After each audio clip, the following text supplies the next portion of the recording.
in a first sit-down interview since becoming the Democratic presidential nominee, Kamala Harris offered her most expansive explanation to date on why she's changed some of her positions on fracking and immigration since her first run for president. But the US Vice President, who was interviewed alongside her running mate, Governor Tim Walz, told CNN she would name a Republican to serve in a cabinet if elected, saying it would be to the benefit of the American public.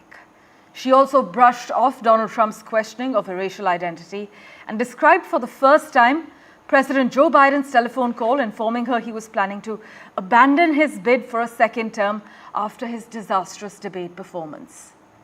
She stopped short, though, of saying she would alter Biden's policy towards arms sales to Israel. Meanwhile, amidst this tight competition between Kamala Harris and former US President Donald Trump, a new survey reveals that the US Vice President has closed the gap in many key swing states just a month after launching her election campaign. For further clarity on the matter, we have with us Benji Hyer joining us from Ground Zero. Benji, this interview was being seen as a key test of Kamala Harris's credibility after what many are calling a prolonged honeymoon that has seen a surge ahead of Donald Trump in opinion polls. But Benji, has Kamala Harris provided one of the clearest looks into her positions and her plans for the presidency? What are you picking up on?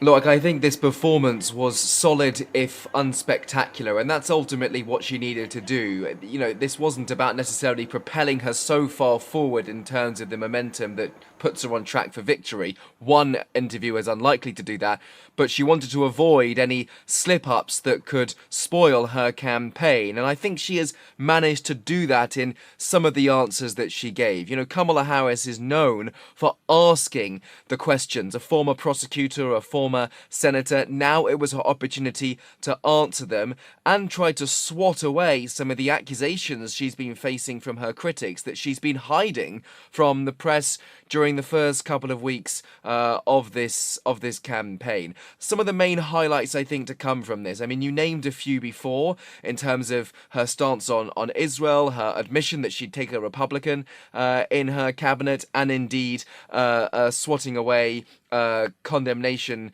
racially targeted condemnation from Donald Trump. I think that the main issues that American people will be focusing on are the economy, and she was asked about her plan on day one, and also why all these ideas that she's come up with haven't already been implemented under the Biden administration. She's been vice president after all. Well, to that, she says that first she needed to make sure the country recovered from the pandemic, but the inflation is down and she will continue with those policies. A second issue was immigration. This was key because what people don't necessarily know is that it was years ago an interview took place in which she was pressed on the crisis at the southern border, migrants crossing in their thousands, and she gave an answer which created this perception in the mind of many Americans that she wasn't strong at interviews, and this was a chance for her to put that record straight. She says at the border she would enforce laws, and the reason that they haven't been able to be harsher in terms of their border policy isn't because of Joe Biden, but instead because of Donald Trump and his position on a border bill that didn't pass through Congress.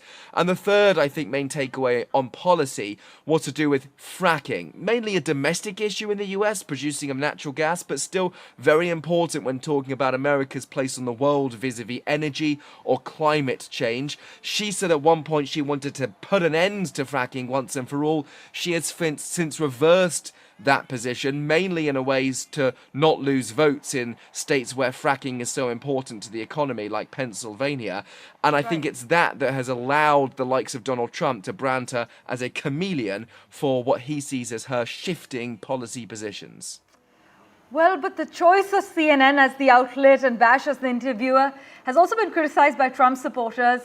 In fact, many MAGA supporters claim that both are sympathetic to Democrats and were unlikely to pose hard questions. But would you disagree, Benji?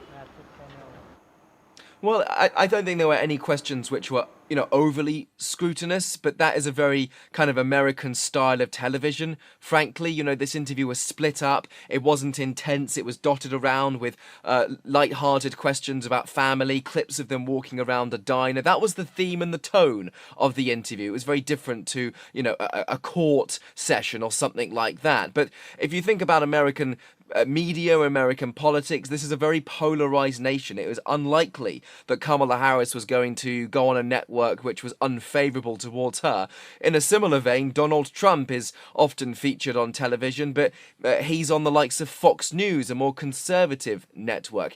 He has, credit to him, given far more media appearances. He has taken news conferences, press conferences, but the caveat, of course, is that many of those have been littered with falsehoods and baseless attacks on his opponents, which he's continued in the past 24 hours or so. So I'm thinking the Democrats will be pleasantly relieved that CNN did not necessarily go as hard as they might have feared, and she remained unscathed from this experience, even though I'm sure she will cop a huge amount more criticism from Donald Trump in spite of the fact that she's taken this interview.